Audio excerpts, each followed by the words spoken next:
परम पूज्य गुरुदेव परम माननीय माता जी सूक्ष्म रूप से विद्यमान है, नमन करता हूँ।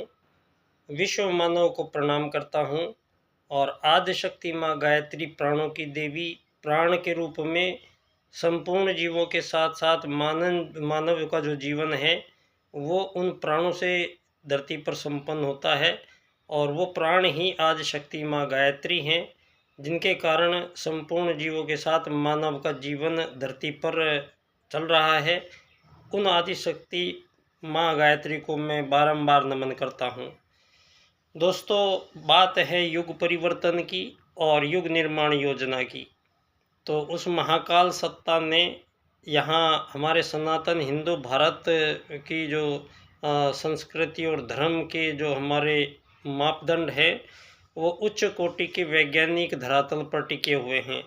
सबसे महत्वपूर्ण हिंदू सनातन धर्म की जो मान्यता पुनर्जन्म का होना, ये बहुत ही उच्च कोटि का एक वैज्ञानिक आधार है जीवन जीने का, जिस कारण मानव का जीवन का यथार्थ स्वरूप प्रकट होता है। और मानव जीवन यहाँ किस लिए आया है, मानव जीवन का यहाँ क्या अभिप्राय है और मानव वस्तुतः है कौन और मानव जीवन का लक्ष्य क्या होना चाहिए धरती पर, इन सब बातों के सवाल यहाँ सनातन काल में ही हमारे आदि पूर्वज प्रथम मानव धरती पर भारत में जन्मे जो आर्य कहलाए हैं। और आर्य इसलिए क्योंकि उन्होंने अति सूक्ष्म अद्भुत यज्ञ विज्ञान का आविष्कार किया और इस यज्ञ विज्ञान के आधार से स्थूल सूक्ष्म और कारण जगत में मानव की अप्रोच को स्थापित करते हैं और धरती पर सभी ग्रह उपग्रहों से अन्यत्र सभी स्थानों से जो विकिरण और जो किरणें धरती पर आ रही हैं वो सब परमात्मा सत्ता का एक विस्तारित रूप है इस संसार के रूप में। और इस संसार में संपूर्ण जीवों के साथ साथ एक मानव जीवन का भी आगमन धरती पर होता है, रहता है और चला जाता है। सारे जीव धरती पर दो वैदिक सूत्रों से इनका आना रहना जाना होता है। वो दो वैदिक सूत्र प्रत्येक जीव में परम सत्ता परमात्मा ने उसके अंतःकरण में स्वयं स्थापित दो सूत्र हैं, आत्मत सर्वभूतेषु और वसुधैव कुटुंबकम। दोस्तों, यहाँ जितने भी जीव हैं, चाहे वो छोटा बड़ा है, चाहे वो जल में रहता है, चाहे हवा में उड़ता है, चाहे धरती पर रेंगता है, चाहे दौड़ता है, जो भी जीव है धरती पर, लेकिन उन सब जीव की एक प्रजाति जो है अपनी प्रजाति में एक जीव चिड़िया के साथ जब कोई व्यवहार बात करता है तो वो जब आपस में व्यवहार होता है इन पशु पक्षियों का, तो उसमें आत्मत सर्वभूतेषु के सूत्र के अनुसार ही ये सारे जीव आपस में क्रिया व्यवहार करते हैं। इनमें कोई किसी प्रकार के अलग होना, कोई विभाजन होना, कोई विभेद पैदा करना कृत्रिम रूप से ये संभव नहीं हुआ है। और आज तक लाखों करोड़ों वर्षों से मानव जीवन के साथ साथ संपूर्ण जीव धरती पर आते हैं, रहते हैं और चले जाते हैं। यहाँ त्रुटि कोई नहीं थी मानव के, क्योंकि मानव का प्रथम आगमन काल धरती पर सतयुग के माध्यम से मानव आए हैं, जो लाखों वर्ष की उम्र लेके आए हैं। और वो जो लाखों वर्ष की आयु प्रथम मानव धरती पर लेके आए हैं उनको आर्य कहा गया है। और ये जितने भी यहाँ फ़लसफ़े झूठे घड़े गए हैं, अब इन सब का निवारण और निराकरण करने का ये समय है। तो सारे संसार को जो आज एक दूसरे से अपने आप को भिन्न और अलग दिखाने के लिए कत्लेआम मचा रखी है, इन सब को अब ठीक होने का ये समय आ गया है। और सारे संसार के मानवों को ये बताने का और समझाने का समय आ गया है कि मानव जाति यहाँ कोई अलग अलग मानव धरती पर नहीं आए हैं। और ये नहीं है कि आप मुस्लिम धर्म को मानते हो तो आपको अल्लाह ने बनाया है, कोई हिंदू धर्म मानता है तो उनको ब्रह्मा जी ने बनाया है, तो कोई क्रिश्चियन है तो ईसा मसीह ने बनाया है। तो इस तरीके के जो ये धर्मों के कारण पिछले 2500 वर्षों में मानवों के बीच युद्ध, शोषण, वध, हत्याओं की जो परिस्थितियां बनी हुई हैं, यहाँ इस वजह से ये दुनिया में चल रहा है ये सब काम कि मानव एक दूसरे से भिन्न अपने आप को समझ बैठे हैं। और सारे संसार में ये भ्रम को पैदा किया गया है, जबकि मानव प्रजाति एक ही प्रजाति के जीव हैं और एक ही प्रजाति के जीवों में ना ही कोई आज़ादी हो सकती है एक जीव की दूसरे से, ना कोई गुलाम बनाया जा सकता है, ना कोई अमीर बनाया जा सकता है, ना कोई गरीब बनाया जा सकता है, ना कोई मालिक बन सकता है, ना कोई नौकर बन सकता है। ये बनने बनाने का जो विधि विज्ञान सारी धरती पर आज जिसके कारण अब मानव अमूल्य जीवन को नष्ट कर रहा है, ये बनने और बनाने के लिए यहाँ मानवों को रोटी, कपड़ा, मकान, चिकित्सा, स्वास्थ्य, सम्मान, दुकान का ये जो मानव को उद्देश्य दिया गया है, ये मानव जीवन के उद्देश्य कभी नहीं रहे हैं। दोस्तों, किसी भी जीव को यहाँ भूखे मरने की चिंता नहीं है। उस परम सत्ता परमात्मा ने प्रत्येक जीव को उसके शरीर के अनुसार, क्योंकि शरीर अलग अलग है सभी के, और सभी के अंत अंग अवयवों के अनुसार ही संपूर्ण जीवों को भोजन प्राप्ति का अधिकार पंडित दीनदयाल उपाध्याय जी ने स्पष्ट किया है कि सारे प्राणियों को परमात्मा ने भोजन का अधिकार देकर भेजा है और प्रत्येक मानव को कर्म करने का अधिकार देकर भेजा है। तो ये कर्म क्या होंगे, इसका निर्धारण क्या होगा, यहीं पर ये राजनीतिक वाद जिसको हम कहते हैं, ये इसके कारण संपन्न हुआ है। और यहाँ पर जो प्रथम वाद है राजनीति का, वो पहले राजा धरती के भारत में महाराज मनु थे, जिन्होंने सारे विश्व को प्रथम राजनीति प्रदान की।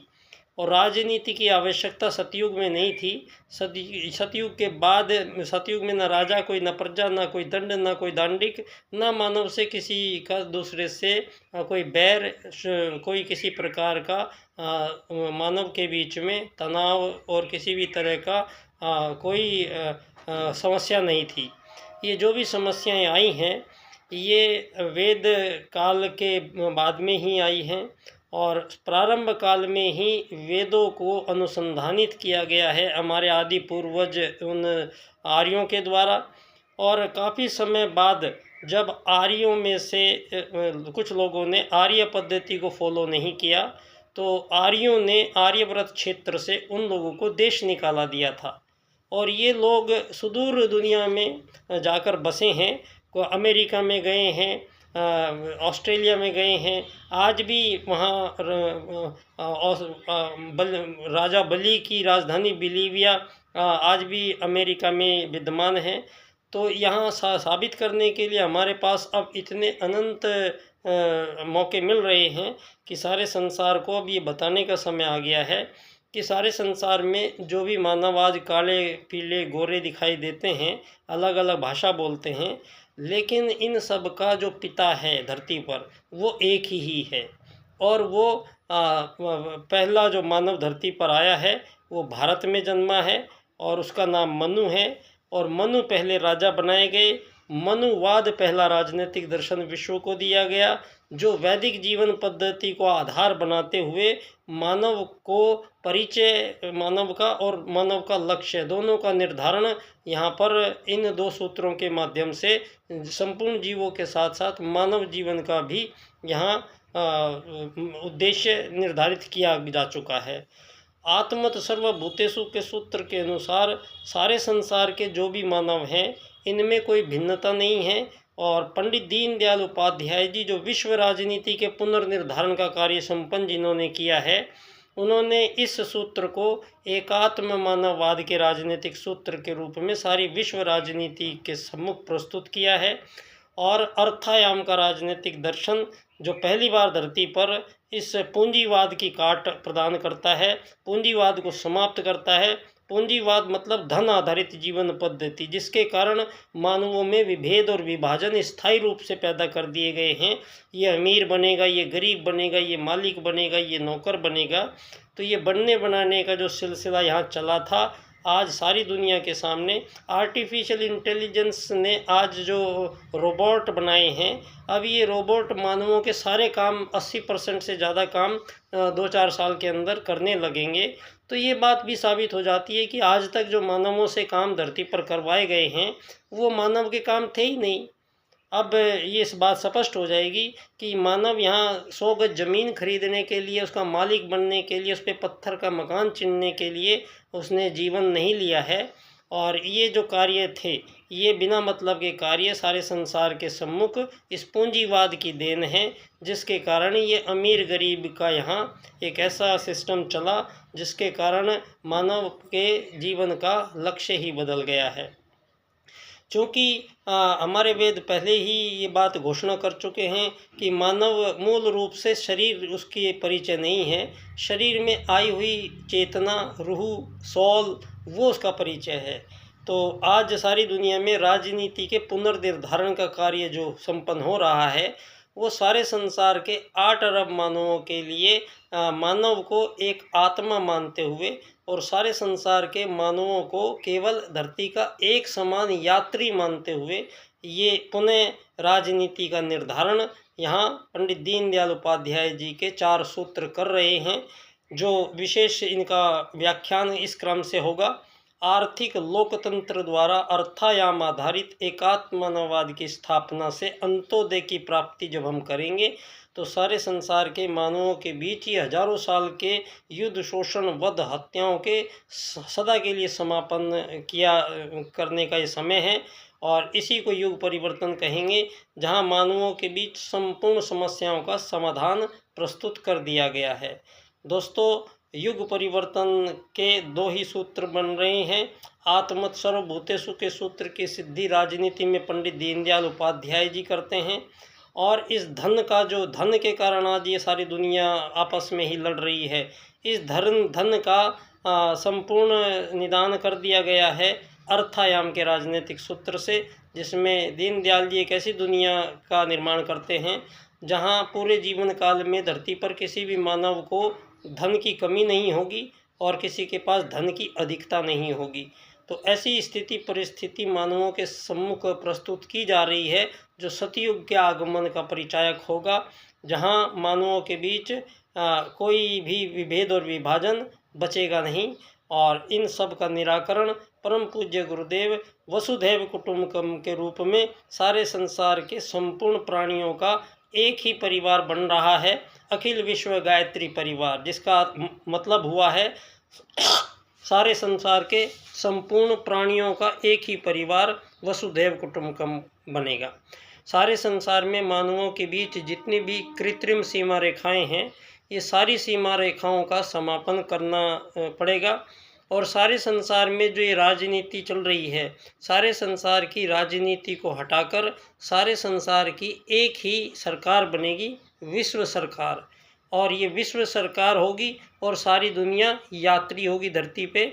और सबसे पहला काम जो दुनिया में होगा वो है पूंजीवाद का खात्मा, अर्थात धन आधारित जीवन पद्धति, कि आप मुझे ये दीजिए, आप मुझे वो दीजिए, बदले में धन ले लीजिए। ये हमारी पद्धति नहीं थी और किसी भी जीव के पास इस तरह की जीवन की प्रणाली परमात्मा ने नहीं दी है। ये विघटित और मानव को मानव वर्सेस मानव के पैटर्न को क्रिएट करने वाली ये पूंजीवादी लोकतांत्रिक जो व्यवस्थाएं हैं, इन सब का स्थान पंडित दीनदयाल उपाध्याय जी अर्थायाम आधारित एकात्म मानववाद की राजनीति स्थापित करते हैं। तो युग परिवर्तन होगा। बहुत बहुत धन्यवाद बच्चा डॉक्टर।